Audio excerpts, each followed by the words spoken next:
ಇವತ್ತಿನ ಮುರುಳೇಲಿ ಬಾಬಾ 84 ಜನ್ಮದ ಈ ರಹಸ್ಯವನ್ನು ಹೇಳಿ ನಮ್ಗೆ ಹೇಳ್ತಾರೆ, 84 ಜನ್ಮ ಪೂರ್ಣ ಮಾಡಿದ್ದೀವಿ ಮಕ್ಕಳೇ, ನೀವು ಖುಷಿಯಾಗಿರ್ರಿ ಇದನ್ನು ನೆನೆಸ್ಕೊಂಡು ಅಂತ.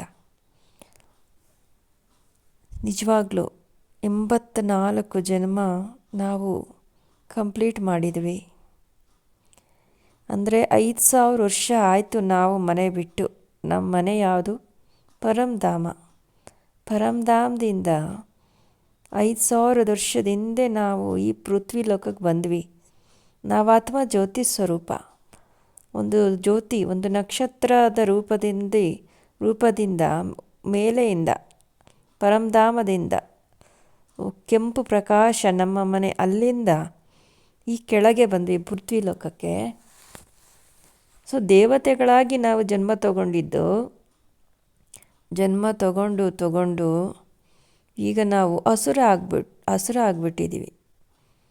ಸೊ ಯಾವಾಗ ನಮ್ಮ ನಿಜ ಸ್ವರೂಪನ ಮರ್ತೋಗ್ತೀವಿ, ಆಗ ನನ್ನ ತಂದೆ ಮತ್ತೆ ಈ ಸಂಗಮಯುಗದಲ್ಲಿ ಬಂದು ನನ್ನನ್ನು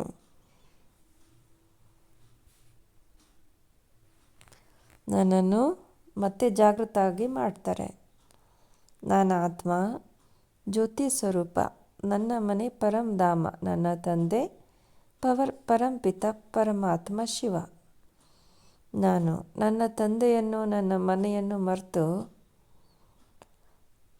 ನಾನು ಈ ಶರೀರನೇ ನಾನು, ಈ ಪೃಥ್ವಿಯೇ ನನ್ನ ಮನೆ ಅಂತ ಅಂದ್ಕೊಂಡು ನನಗೆ ನಾನೇ ಮರೆತು ಬೇಹೋಶ್ ಅಂದರೆ ಈ ಎಚ್ಚರ ತಪ್ಪಿ ಏನು ಪ್ರಜ್ಞೆನೇ ಇಲ್ಲ.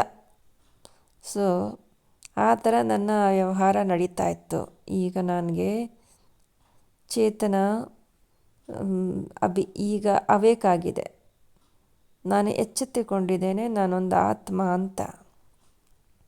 ಮತ್ತೆ ನನ್ನನ್ನು ನಾನೇ ನೆನಪಿಸ್ಕೊಳ್ಬೇಕಾಗಿದೆ. ನಾನು ಯಾರು? ನನ್ನ ಆತ್ಮ ನೋಡ್ತಾ ಇದ್ದೀನಿ, ನನ್ನ ಆತ್ಮ ಮಾತಾಡ್ತಾ ಇದ್ದೀನಿ, ನನ್ನ ಆತ್ಮ ಕೇಳ್ತಾ ಇದ್ದೀನಿ. ಎಷ್ಟು ನಾವು ಆತ್ಮದ ಈ ಆಳವಾದ ಚಿಂತನೆಯಲ್ಲಿ